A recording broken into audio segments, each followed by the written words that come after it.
Thank you. Also, when you called out Preston just now, it made me realize, isn't it sad how many people we used to be able to call out versus how many people we can call out now? Yeah. Because less people that we know listen. Yeah. We have the same listener base as a whole, but less people we know listened than did during season 2. We used to be able to call out Karis. Yeah. She will not hear this. We used to be able to call out our wives. Sad. We used to be able to call out each other. Do you listen to episodes you're not on? Be honest. No. I've listened to 2 episodes. Yeah, I would. I'll be honest. I don't think I would either. I listen to them all because I'm on them because I edit them. I have to be That's here. valid. Yeah. But I will gladly give that up and probably not. You know what? Actually, I'd probably listen. Just because of my vested interest. But anyway, that's decided. You want to know something interesting? So a while ago, we answered a voicemail to. Yes. Oh, we got to do some more. We answered a voicemail that I took charge of. His name was Micah Massengill. Hey, bud. Oh yeah. Because he was asking a question and we were confused by it. I don't know if you remember this, but he was your camper, right? Yeah, he was my camper. Well, here's the connection. All right, so I'm married to Megan. Megan's sister is getting married. The guy that she is marrying has a sister. That sister, Micah, is also marrying. So now we have this clear lineage of like, oh, there's 2 families that we're combining. So the way you said that made it sound like the same woman is marrying 2 men. I know you didn't say it like that, but just because of the phrasing of he is also marrying her, I was like, oh, he's not the only one marrying her. That would be cool. It'd be like reverse Mormonism. Yeah, dude, reverse Mormonism. Put it back on the ground, Joseph. Well, shout out Micah. Congrats, Micah. I'm going to mention just a couple things from my letterbox randomly. Please. That I've seen recently. So I mentioned the greatest band of all time earlier, ELO. And they have their worst song. Unfortunately, as great as they are, they do have a song that I think is their worst. Many people view it as their best. It's one of their most popular. It's their highest chart-topping hit, and that's "Don't Bring Me Down." I think "Don't Bring Me Down" is fine. I never listened to it. Just not a fan of that song. As a whole, it's fine. So, in the same way that my favorite band has a song that doesn't really vibe with me, and I think is, as even though it's fine, it's the worst of the ones, right? Yeah. That I've experienced. Yeah. So the same is true for my favorite director of all time, John Carpenter. Okay. And I have now watched the worst John Carpenter movie that I have seen personally. There's still a few on the list. I've heard Memoirs of an Invisible Man with Chevy Chase is terrible, and I've heard that Ghosts of Mars is ultra terrible. Those I have yet to experience. But the one that I watched that I knew didn't have great reviews is Village of the Damned. And I'll say this, it is not terrible. I didn't think it would be terrible. It's got like mid reviews. It's whatever. Mm-hmm. It is a remake of a classic old black and white movie called Village of the Damned. Carpenter liked to do that, The Thing and whatever. Village of the Damned was not great. But it was not great in like a kind of way. It's not great in a kind of way. It's not great in a kind of way. Let me explain. So, it's like, man. It's like, it's not great. It's mid because it's mid. It's just like, yeah. Yeah. This is not that. This is one of the movies where the stuff that's good about it is great, and the stuff that's bad about it is really freaking stupid. Like, really dumb, really bad. You know what I mean? Like, yeah. And there's no in between. So, the premise of the movie is there's a small town on the coast, and the freaking people, there's these evils that should. Everybody in town passes out. A bunch of people die because people are driving. One guy passes out on the grill at the barbecue. Yeah. Gruesome. They're asleep for 10 hours or something, 6 hours. And then they wake up and they slowly find out that all the women in the entire town are pregnant. All the of-age women that are in the that haven't hit menopause. They're all pregnant, and something happened while they were asleep that made them all pregnant, and there's this weird supernatural thing going on. Long story short, spoilers, aliens did it, and they impregnated them with their alien babies. And so all these kids are born, and they're humans. They look like humans, but they're really creepy. They learn to talk really early. They can read really early. They're ultra intelligent. And turns out when they get old enough, they can read minds.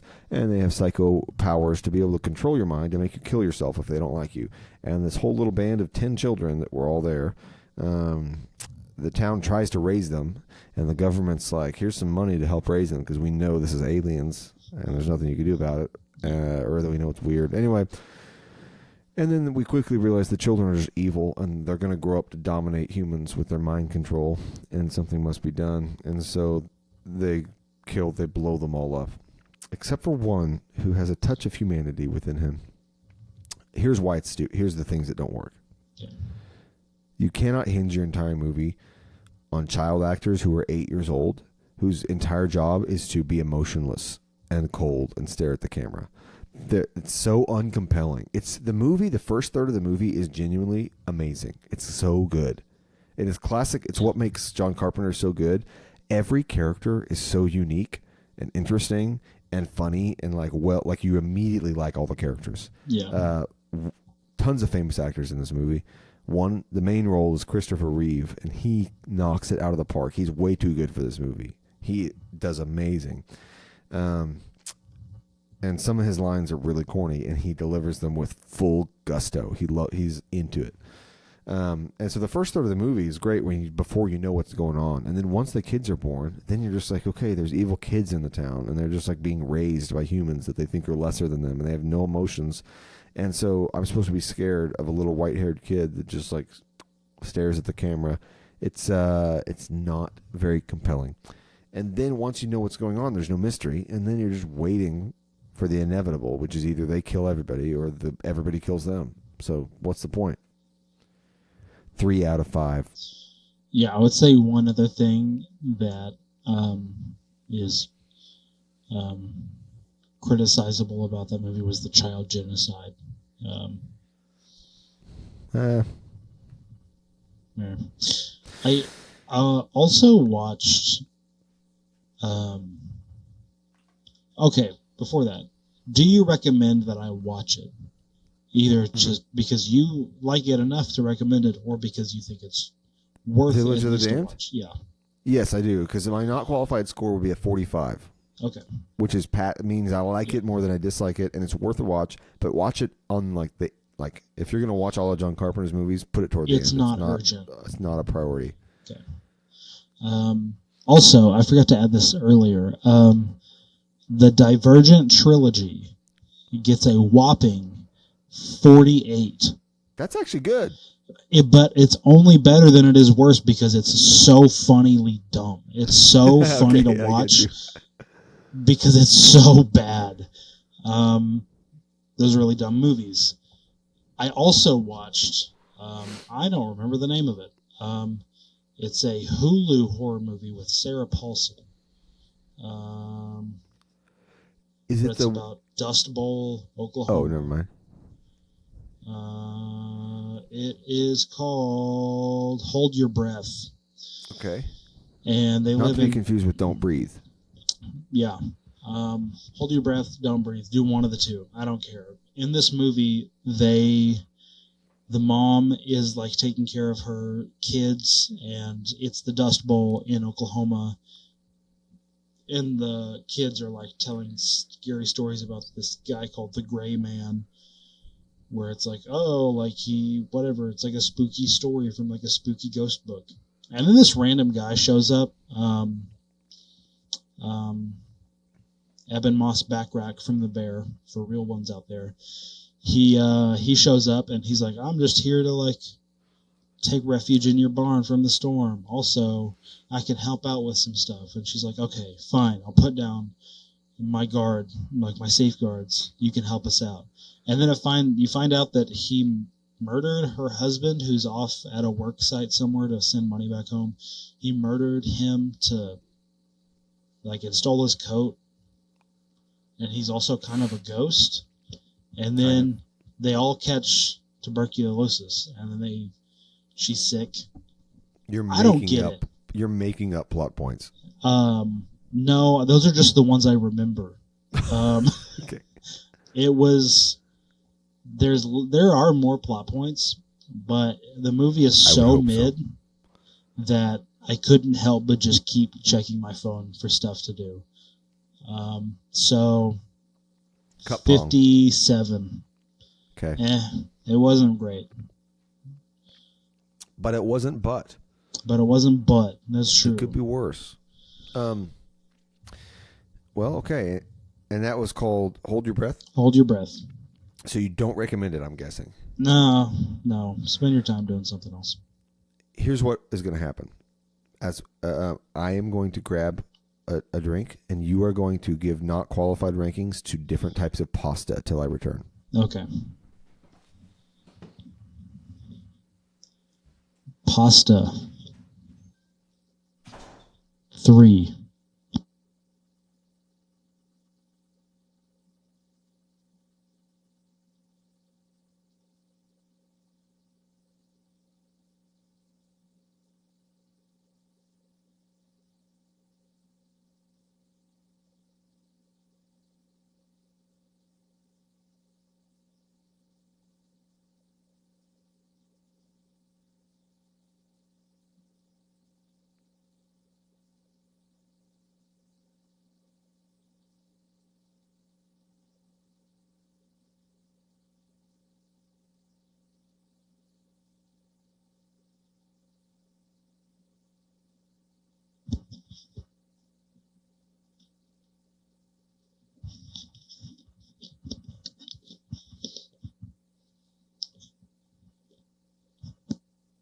Probably just heard me breathing really heavily.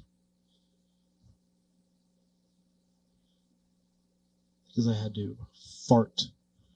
Big fart. Big doo-doo. No. My favorite pasta probably is, I guess, fettuccine, but it's just because it has a lot of surface area, so there's a lot of area for sauce to be covered. Lasagna? Fettuccine. What's got the highest rating so far? I don't know. Okay. Thank you, Joe. That was very good. Thanks. So, one more thing, a couple real quick things I'll mention. I'm going to save a lot of the horror stuff because my father wants to be on an episode and talk about horror movies. Maybe that'll be our Halloween episode. It'll probably come late because Halloween's in 10 days, but I don't know. But I will talk about a couple things that are horror-ish from my Letterboxd. I watched Black Swan for the first time. Yeah. Nice. Yeah, have you seen it? No. No. Okay. So my synopsis is it's like imagine Whiplash combined with Birdman, but significantly worse than both of those movies. Great. Yeah. It's like, oh, my teacher's too harsh on me. Oh, I'm going crazy. I don't know what's real and what's not. Oh, I'm turning into a bird. I'm not kidding. It's all those plot points are in there, except imagine that with like 4 or 5 scenes where the main character commits hand wiener. You know what I'm saying? Got it. Lighthouse, except female, but lighthouse type of thing. So not hand wiener, but whatever. Hanging cleaner. Yeah, so it's that, and it's very uncomfortable and overly pervy and weird, and clearly made by Darren Aronofsky, which it is. So, if the shoe fits, I guess. Respect. Probably don't recommend that one. I'd probably give it a 59. Cool. And then the other thing I was going to mention is that I watched Mike Flanagan. I love Mike Flanagan. Yeah. You know I love me some Mike Flanagan. Yeah. I love Haunting a Hill House. I love me some Midnight Mass. I love me some Oculus. So he's been just making Netflix. He's just been making Netflix original shows the past like 10 years. Yeah. And he made another one last Halloween called The Fall of the House of Usher, based on an Edgar Allan Poe story of the same name. And it combines a whole bunch of Edgar Allan Poe stories into one narrative. Have you seen it? Nope. I don't have Netflix. Oh, you can have mine. Wait, no, they don't let you do that anymore. No, they don't let me do that. That's why we don't have it.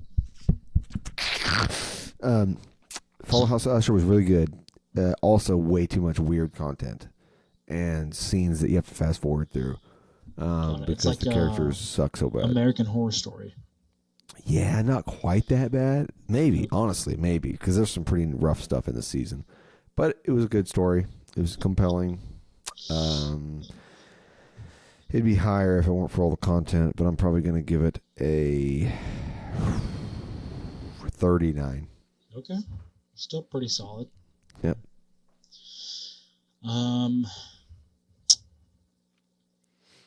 Did we talk about Inside Out 2? No, I have not seen it. Oh. Go for it. I watched that in theaters. It was pretty good. 36. Cool, full review. Yep. That painting behind you makes me really nostalgic. The Pelican? Yeah. Yeah. Whenever I got married, I said, I don't care where this goes, but we're keeping it. And she said, all right. So it goes into the bedroom that she doesn't go into. Nice. So that was our compromise. Nice. I'm sure I've seen other movies. Me too. Yeah.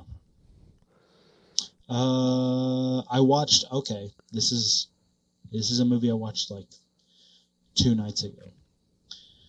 It's called The Alpinist. I have heard of it. It's a documentary. Did you watch Free Solo? I have heard of it, but I've not watched it. It's about this guy called Alex Honnold. And he free solos, which means he doesn't use any ropes or protection. He just looks at a mountain and he climbs it. No gear, just hands and chalk. So it's pretty dangerous sport because if you fall, you die. You're done. And there's this other guy. I kept seeing like reviews or just like suggestions like, oh, if you thought Free Solo was crazy, you should watch The Alpinist. And yeah, no, they were right. It's about this guy whose name I don't remember. I'm sorry, guy whose name I don't remember. Died on my birthday. Heads up. Spoiler alert. It's the story of this guy who does the same stuff. He looks at a mountain and he goes, you know what, I'm just going to climb that mountain. No gear. Except he does it with, like, icy mountain peaks in random, like, remote areas of, like, Alaska and, like, South America during the winter season, where, like, you have to ice pick your way up half of it, and then because the snow melted off part of it, you've got to switch your boots while hanging from a mountain to rock climb, and then you got to, like, once you get back to ice, you got to switch all your gear again mid-hanging to go back to ice picks and, like, boots with, like, little claw things on them. Wild movie. I think I watched it at, like, probably, like, a pucker level 8 the whole movie, and spoiler alert, he dies because it's an insane thing to do, and also I'd give it like a 34. He dies after the camera crew is following him? They were like, we were in the middle of editing the movie, and then he went off to find a mountain in Alaska during a weather window where the weather was going to be really clear and not blizzardy, and then tragedy struck, and his girlfriend they had already made it to the peak, and he sent like a video to his girlfriend, and they were like, hey, we're gonna like head down the mountain, so it's gonna be like a full day for us, so we're gonna get going, bye. And then they didn't hear from him for a couple days, and she's like, something's wrong. And then the blizzard comes in, and then they can't go look for him for like 4 days. And then after 4 days, they bring a helicopter, and on the mountain, they see a sheet of snow that had come in through the storm, and they see like a little gap of like 10 feet, and they see a rope in between the gap, and they're like, their bodies are probably under there. We can't get them. Deuces. So they tried to climb across and fell? No. Yeah, they tried to, like, during the descent of this mountain, they got caught in the storm and an avalanche, and it covered him up. People are insane. The stuff people do, man. Did you see Grizzly Man? No. I still haven't seen it either, but that's the one I've heard many times about. Let's talk about things we haven't seen. Okay. I still haven't seen all of Casablanca. I have, dude. That's a great movie. Have you ever seen The Rain? The Rain? Yeah, I want to know. No. Was it? Go on. Question: was it coming down at all during like clear, sunny day? Do looking out my back door? My brother died from a blood transfusion with HIV. I saw a video of an interview with John Fogerty. Yeah. Explaining when he wrote Bad Moon Rising and the situation and like this and that, and he was experimenting with this guitar and these amps, and he played it. That dude is like he's been playing guitar for however many years now, you know, and singing and whatever. He still sucks at guitar. Man, he doesn't suck. He doesn't suck, but he just like chonks that thing. He just like plays regular open chords and chonks. You know, he's doing nothing fancy, and it sounds amazing. So good for him. Good for him. Yeah, I hope to not be at that level by the time I'm his age. But if that's you were how doing that and making his money, you wouldn't get better either. Dude, that's how if I'm not wrong, I think Thin Lizzy, or no, maybe Twisted Sister. We're not gonna take it. If I'm not wrong, they were early in their career when that around the time that song came out, were like could barely play guitar. We're like, is this a G? Does this sound good? Hold on, let me try it. And they would the producers were like, I'm gonna tear my eyes out of my head. This is bad. Can you imagine if we got famous whenever we wrote Marijuana, I Don't Wanna? Here's the thing. I think us, along with a lot of other people that are out there that are even more talented than us, were they born in 1943, would be famous. Oh, yeah, for sure. Had they had, I'm going to write about my dad going to the war. That's because that's what rock and roll did. Because in that era, from the 40s through the 70s, you had two ends of the spectrum in terms of you're going to be famous. And it's either you just were it is a spectrum, so there's people in between. Yeah.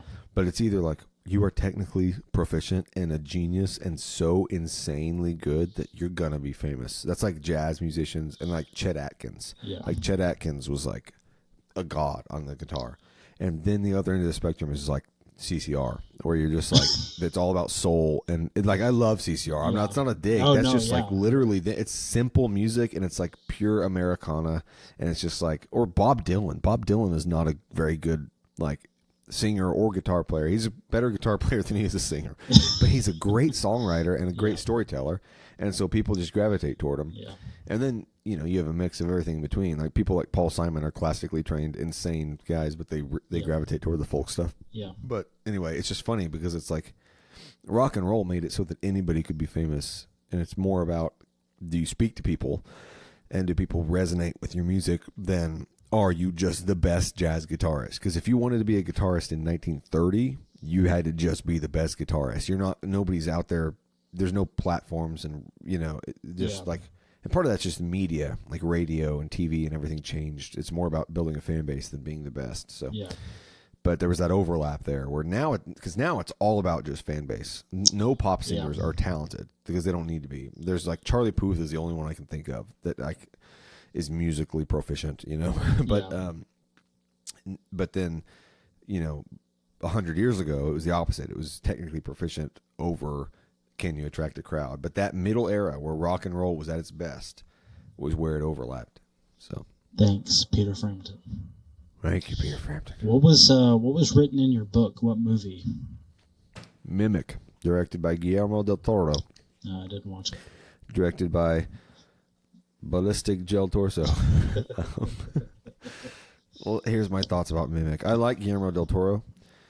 That was the other thing I was going to mention. I was going to say real quick, on my letterbox, the two best movies I watched since in the last couple months.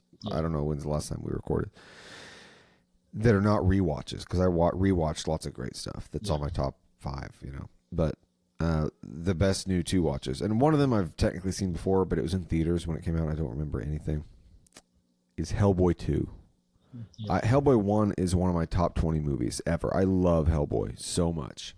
And the second one I saw in theaters and then never watched again, and then like it didn't really understand. You know what I mean? I was too young. I rewatched that on Netflix. It is a perfect sequel superhero movie. That's what all summer blockbuster popcorn flicks should be like. Hellboy 2. Take note, Transformers and Fast and Furious, because that's what you need to make. Is that what's Hellboy 2? It is like the Spider-Man 2 of dumber movies. It is it is like a perfect. It takes everything about the first one and makes it just better and bigger, but like with more emotion and I don't know. It's so good. Hellboy 2 is so good. I haven't stopped thinking about it. I love that movie. I love Hellboy 2. I want to kiss Hellboy 2 under the bleachers. I want to hold Hellboy 2's hand and take him home to meet my parents. I want Hellboy 2 to get down on one knee and make me his wife for all the rest of our days, in sickness and in health, till death do us part. I like that movie. Would you play 7 Minutes in Heaven with Hellboy 2? I would play MASH with Hellboy 2. It's a good movie. No, not MASH the movie. I like how you went to the movie, not the TV show, too. That's really funny. Although it did come first. So, Mimic. The other best movie I saw. I have to remind myself. Let's see. What is it? Vertigo. Hitchcock. That is the best Hitchcock movie that I've seen. It is incredible. There's nothing more to say. And the twist is insane. Everything about it, like, it holds up so well. I love that movie. What did you watch it on? I think I bought it on Amazon Prime with my dad's money. Right on. I have it on DVD. And by I have it on DVD, I mean I have Seif's DVD. I have it on VHS. I just have no never way to watched play it. Yeah. What was the... You need to. Oh, Megalopolis. That's on Amazon Prime. That's what I was thinking. Why would I watch Vertigo? Babylon. Yeah. I'll just watch that instead. Okay. And then the worst movie I've seen in the past few months is Watchers, made by M. Night Shyamalan's daughter. That movie sucks so bad that I want it to be chopped into pieces and fed to me. Yummy. Like, it actually sucks. Don't ever watch that movie. Like, it's so bad and so stupid. Although, I don't know. I'll give it an 11 because it's not like... It's not like bad. It could be worse. No, it's really, really bad. Yeah. Here's the movie in my notebook, though. Speaking of Hellboy 2, Guillermo del Toro directed Mimic. I don't remember most about it. I remember I didn't like it very much. I remember it felt like a studio cash grab movie, and it was soulless, and the plot made no sense, and it was really boring, and everything just took place in rooms of people talking. It never actually showed you the action. Okay? Yeah. Here's what I wrote down, and I don't know if any of these notes are going to make sense because I intended to make an episode about this shortly after I wrote these. Okay, awesome intro. So I guess the beginning of the movie was great. Good, great atmosphere. Defs has that early 2000s, late 90s feel like Hellboy. So it's got that gritty, early that feel. Some bad acting. Okay, there's a first negative note. Weirdly unknown for a big studio flick. I did think that was weird. This is like a big budget, like a studio was like, here, let's pick a director and give them lots of money to make a movie. Yeah. And then it was completely unknown. That's very strange. This note just says Spoon Kid Deliverance. I don't know what that means, but I do know there was a kid who played like spoons in the movie. Yeah. And maybe he reminded me of the Banjo Kid from Deliverance. Maybe that was the connection. Okay. That's ominous. Yes, it was. Quote from the movie. He's really good at that. What? Clacking? Okay. I don't know what I intended to say about that quote, but there it is. Bucktooth Kid sucks. I'll be honest, I don't remember a Bucktooth Kid, but he must have been in there, and I'm sure he sucked. Right. Great shoe slime. I do remember that. There's a scene where they pull a shoe out of some slime, and it's such good practical effects. I was like, why can't the whole movie be that? I'd be grossed out, but at least I'd be enjoying it. And then it says, not campy enough or too campy. Needs to decide. And that's the problem with this movie. It needed to either go full camp or just try to be serious and scary, because it was neither. It was just boring and lame and completely wooden and not worth your watch. So I do recommend it. And then there's a note in here that says, "I love you," from Kate, my wife. I don't know when she added that, but there it is. Right on. What would you give the movie? Give me just a sec. What did I give it on Letterboxd? There it is. So I gave it 2, which translates to, I'd probably have to give it a 64. Oh, okay. It's not good. I don't recommend it. Okay, cool. Then No, it was actually it's a short movie, and it took me a week to get through. It was so uninteresting. You want to know, that's actually the last time I experienced something like that was watching Avatar. The first one? Yeah, whenever me and the boys first moved into that house on Allen Street, or Allen Road, we hadn't set up Wi-Fi yet, and it was the first month we were living there, and I was like, That was when you watched Tangled 9 times. Yeah, dude, Tangled. So what's up? I'd give Tangled like a 20. We had a CD case full of movies, and we were like, we're just picking through them, trying to pass the time. And I took that one into my bedroom, put it in my Xbox, and I was like, I guess I'm just going to watch this movie. And I would watch 20 minutes of it and go, I'm really bored. And then I would just go to sleep instead. Yeah, because it's like soulless. Yeah. It's just like a generic blockbuster. Yeah. It's because it didn't have Tobey Maguire. It's because it didn't have Tobey Maguire. What would you rate this episode on a not qualified scale? Bro, probably like a 2. Dude. So people need to like start with this episode? They need to start with this episode, then go back to the first one. That would be Whiplash. Dude, we have an episode. I don't think I've seen anything else. That's okay. We'll keep talking on the next episode. The next episode, by the way, you were talking about that earlier. What's our next episode about? Give us a little preview. Imagine you're walking through the woods. A man comes up to you. He's short. Not too short, but he's short. He says to you, well, first he presents a briefcase. He says, I will give you $100 or whatever's in this briefcase. You say you want the briefcase. You open it, $100. And the man says, I bet you feel stupid now. You might as well have just taken the money. And you say no, because now I have a thing to carry the money in, which is this briefcase. And he says, you fooled me once. Shame on you. Shame on me. Fool me twice. I'm George W. Bush from Vice. And then fat Dick Cheney, Christian Bale says, I want money and power. Fast forward 40 years. You work as a desk clerk at Baskin Robbins. It is now a Fortune 500 finance company. It's no longer selling ice cream, but it is frozen when the stocks freeze. So like when the government freezes the stocks, Baskin comes to you. He's reincarnated. His head was frozen. He comes to you. Baskin says, I need you to work on cloning Robbins because I'm nothing without him and I miss his smooth, gentle, silky touch. You say, I have just the thing. You pull out your briefcase and in it is $100. Currency has been outlawed. There's no more currency. But because you have a $100 bill, there's a good chance it was touched by Baskin Robbins at some point in his life because currency changes hands all the time. And you say, we can comb this for DNA and clone Robbins so that Baskin doesn't have to be alone anymore.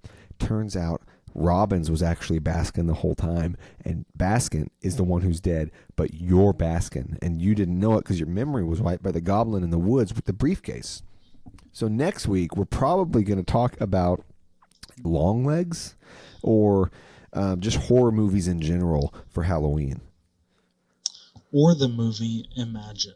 Before we go, I do have one more thing, and it falls into that other category of not movies that we don't touch on super often anymore. Okay.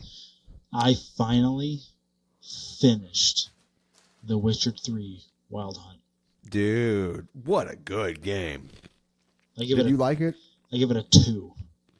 It's so good. It's in not my top 5 favorite, games of all time. but if my favorite wasn't there, which is Oblivion, it would be in that spot. That's how I feel. It was Yeah. that good. It was like the best RPG I've ever played besides Morrowind. I It's so good. It's incredible. Did you play the expansions? Yep. Yeah, dude. Everything about that game is flawless.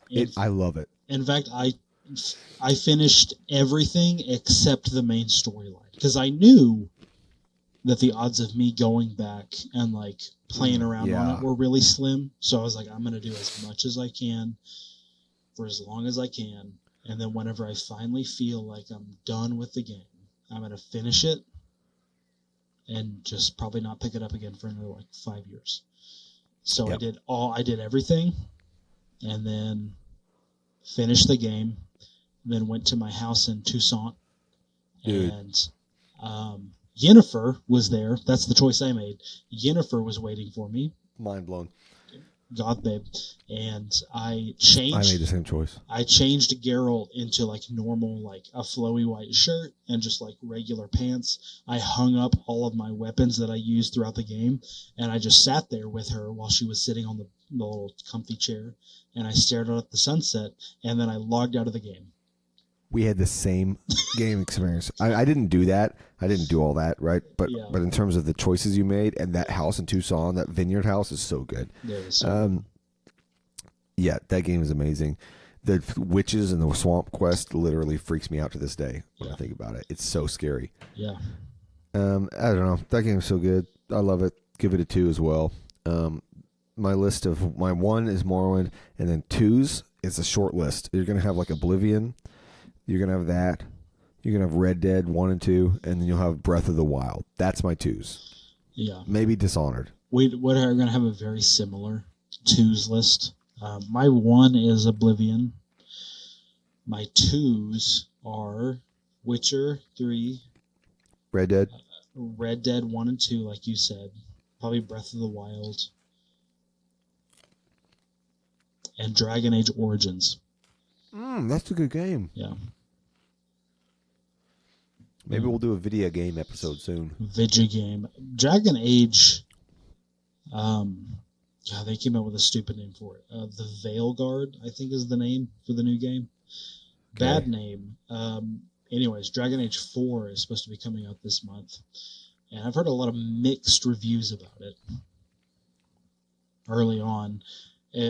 Or I should say mixed reviews about what people think it's going to be like. So, who knows? I want to play it. But here's the thing. I want to play it. Another game I also want to play that would probably wind up in my number 2 spot as well is Baldur's Gate 3. But I don't have a PC, nor do I have an Xbox Series X. So I'm probably just going to be waiting for like anywhere between 5 to 7 years before I play any of these games. Yeah. So, Well, you know what they say. no, I don't. The cookie always crinkles. Oh, I didn't know they said that. They don't. Oh, It was a test. The briefcase is yours. thanks.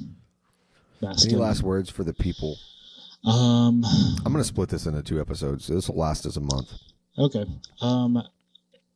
If you guys are having a nice little night in and you're staying up late, today's episode is brought to you by Milwaukee's Best Ice. 5.9% and 32 ounces. What do you give it? I give it like a 56. Yeah, do you recommend it? No, it's not good. On my end, this episode has been brought to you by Coors Light Okay. and root beer. Not Oh. mixed. Not mixed. Okay. Don't worry. All right. I will give both of those things a flat 50. Actually, Coors Light's grown on me in terms of like cheap beers. Yeah. I like Coors better than Bud. I like it better than Michelob or any of those, or any of like the Keystone, like the really cheap stuff. Yeah. But I don't like it as much as any of the good ones, the good cheap beers. Like Coors Light is not as good as Coors Banquet, which is probably the best of the light lagers. Yeah. And then like Miller High Life is better, you know. But and then Champagne.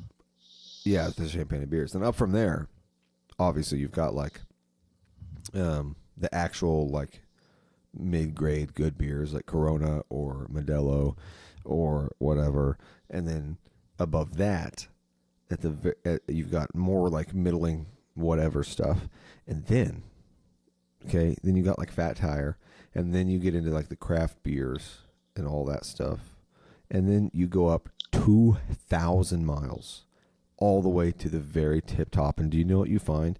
You find Frio 6.0. Amen, brother. Which I have not had since we were in college. I haven't seen it since we were in college. I don't even know where you buy that anymore. I don't know.